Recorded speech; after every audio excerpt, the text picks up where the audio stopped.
Salam Elohim, salam damai, salam kasih kepada saudara-saudari dimanapun berada, ibu-ibu, bapak-bapak, teman-teman yang dikasihi oleh Tuhan Yesus Kristus. Saudara-saudari, kita mau bercerita tentang orang kudus atau Sancti Sancta.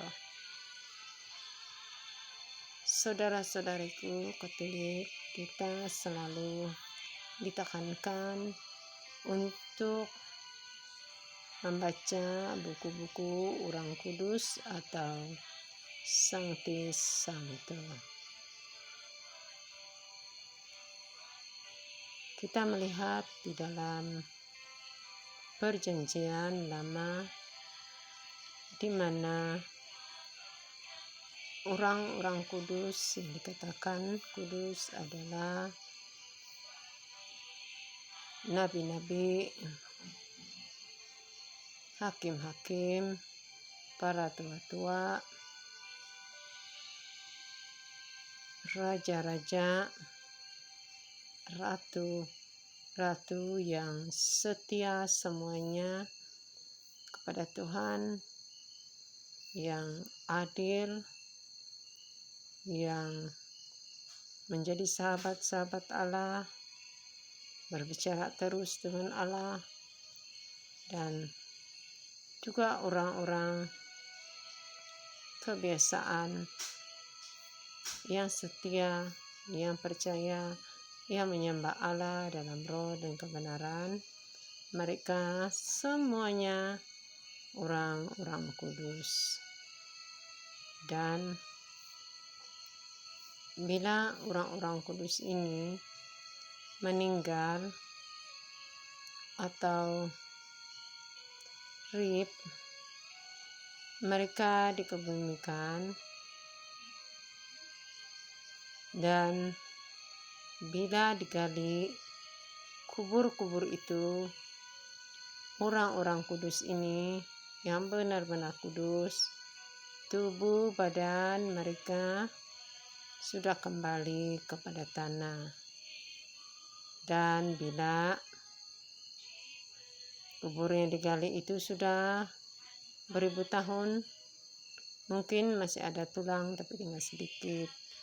Kalau yang baru tentu masih semua tulang-tulangnya ada, karena daging sudah kembali kepada tanah. Itulah orang-orang kudus yang dipilih oleh Allah sendiri. Berbeda dengan orang-orang kudus yang dikatakan kudus oleh Gereja Katolik, yang dimana orang-orang kudus bagi orang Katolik, mereka itu adalah seperti padri, sister, dan orang kebiasaan juga. Tetapi bisa dia orang-orang kudus di zaman Perjanjian Baru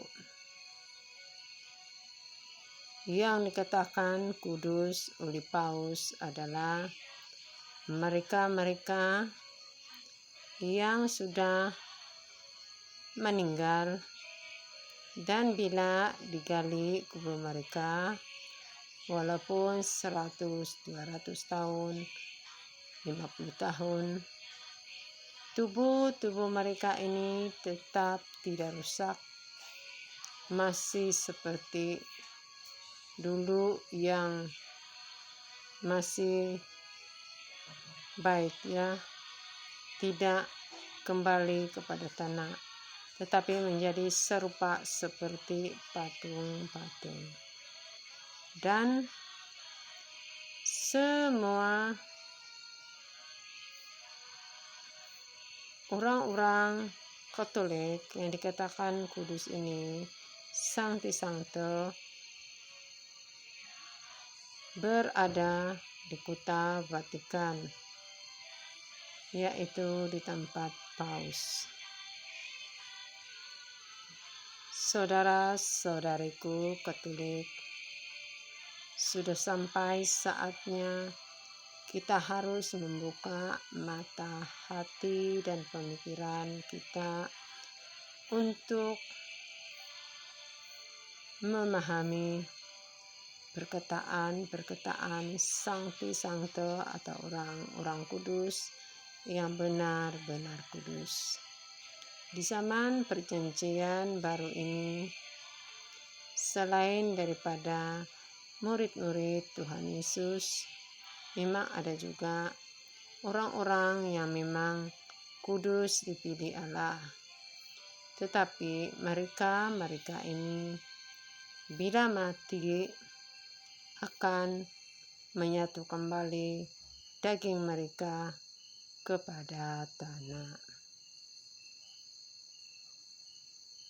Tidak seperti orang-orang kudus yang diisytiharkan oleh Paus, yang tubuh mereka tidak akan kembali kepada tanah, tetapi berubah menjadi seperti patung. Dan baru-baru ini Gereja Katolik telah diberitahu tentang seorang santo termuda, yaitu Carlos, yang sekarang ini tubuhnya juga berada di dalam kaca di Kota Vatikan, yang sedang mempersiapkan diri untuk bangkit. Saudara-saudariku yang Katolik, sudah sampai masanya untuk sadar.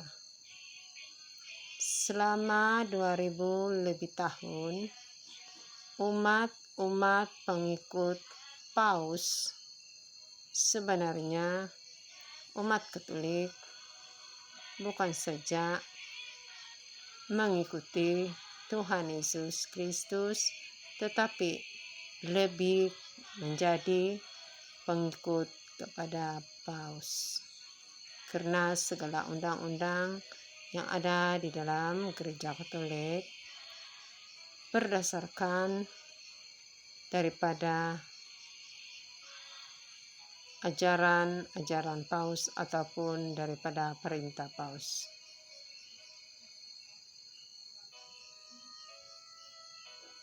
Kita sudah ditawan atau diperintah oleh Paus atau dikontrol sudah 2000 lebih tahun.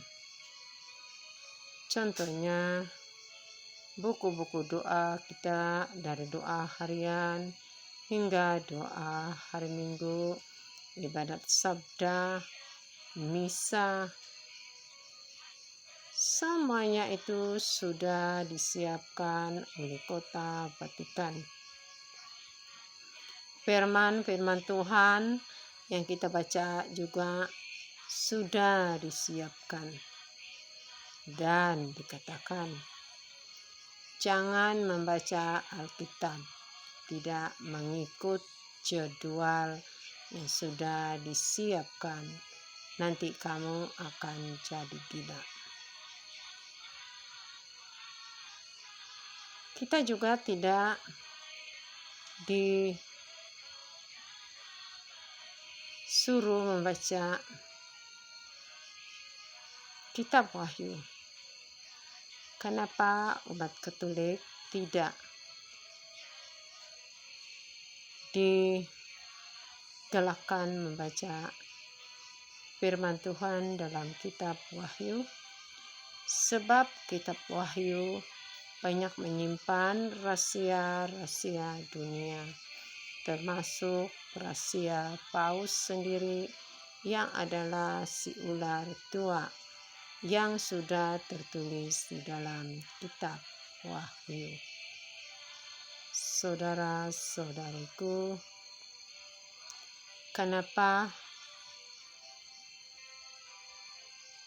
Gereja Katolik mengadakan patung-patung di dalam gereja dan di rumah-rumah umat-umatnya? Patung-patung Maria atau Yesus yang berada di gereja, semuanya itu adalah penyemaran karena tidak ada Roh Kudus yang tinggal di dalamnya, karena patung-patung itu adalah buatan tangan manusia, kejijikan bagi Allah, karena itu adalah berhala. Oleh itu, saudara-saudariku yang terkasih, patung-patung yang berada di dalam gereja Katolik dan para orang-orang kudus yang tubuh jasad mereka berada di dalam sebuah bangunan di kota Vatikan di Italia, Roma, yang dijaga oleh Paus sendiri, adalah mempunyai cerita yang sama. Begitu juga dengan pemuda, yaitu Carlos, yang diisytiharkan oleh Paus kepada umat Katolik, yang pemuda ini adalah Santo Internet, dan dibagi tahu, belia-belia semua, siapa yang tidak pandai dengan internet, sila berdoa, minta bantuan kepada Santa Carlos supaya kamu pandai bermain internet. Saudara-saudariku, apa yang saya katakan ini memang tidak masuk di dalam pemikiran logik secara manusia. Saudara-saudariku, sebenarnya saya juga tidak mengerti, tetapi sudah beberapa hari saya dikejar-kejar untuk memberitahu kepada umat-umat Katolik. Sekaranglah, bagitahulah kepada umat Katolik supaya mereka tahu. Itulah yang senantiasa bermain di kepala saya. Saudara-saudariku Katolik, kita harus menyadari di akhir zaman ini, Santo Internet, yaitu Carlos yang diisytiharkan oleh Paus, adalah satu dengan tiang-tiang internet yang sedang dibangunkan di seluruh dunia. Carlos dan tiang internet adalah satu. Bila tiang-tiang internet 5G itu sudah siap dan Carlos sudah pun bangkit, yang menerima pertama adalah Gereja Katolik, karena Paus sendiri yang akan mengisytiharkan di gereja-gereja Katolik mengatakan Carlos adalah Tuhan Yesus Kristus sendiri, sebab patung-patung Carlos itu berkuasa sama dengan kuasa Tuhan Yesus sendiri. Saudara-saudariku, percaya atau tidak percaya, semuanya segera terjadi Oleh itu, bagi yang sudah menerima tanda maupun yang belum terima tanda, terlebih-lebih yang tidak mau menerima ajaran mempelai Bapa Yahweh, yaitu Ibu P. Malaikat Mary, yang Allah Bapa gunakan sebagai lidah untuk menyampaikan firman-firman-Nya kepada manusia, bersiap sedia. Saudara-saudariku, agar saudara-saudari, teman-teman, tidak menyangkal dan tidak menghujat semua pekerjaan Roh Kudus yang sedang berjalan di dunia masa kini. Jangan menyangkal dan jangan menghujat. Jika saudara-saudari menyangkal dan menghujat, maka saudara sudah masuk dalam langkah kedua untuk masuk ke langkah ketiga seterusnya, yaitu penyembahan. Penerimaan tanda adalah penyerahan tubuh. Dalam penyangkalan dan penghujatan dan penyembahan, saudara-saudariku menyerahkan seluruh jiwa raga kepada Lucifer. Oleh itu, saudara-saudariku, jangan sekali-kali masuk di dalam penyangkalan dan penghujatan dan seterusnya menyembah patung-patung kalos. Bagi mereka yang sudah menerima tanda dan sudah bertobat sungguh-sungguh, yang sudah bercahaya, yang sudah siap sedia untuk membayar harga mati-matir. Dan saudara-saudariku, kalos dan patung-patung yang berada di gereja-gereja serta sancti sancto yang tubuh badan mereka tidak pandai rebut atau sentiasa baik, semuanya satu, yaitu penentangan hukum. Di bawah pimpinan Paus si ular tua yang berada di dalam kitab Wahyu penutup. Oleh itu, saudara-saudariku, siap saja tiang internet 5G, jaringan 5G, talian 5G, dan kalos juga sudah siap untuk memerintah seluruh dunia. Maka dunia ini akan menjadi milik Lucifer sepenuhnya. Percaya atau tidak percaya terserah. Saudara-saudariku yang terkasih, sudah masanya kita coba memahami supaya kita mengetahui selama 2000 lebih tahun umat Katolik sudah ditawan dan sudah dikontrol.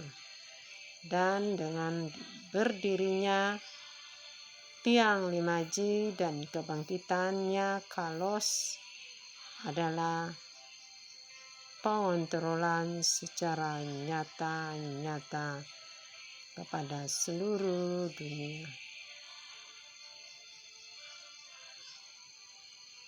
Puji Tuhan. Haleluya, haleluya, haleluya. Praise the Lord.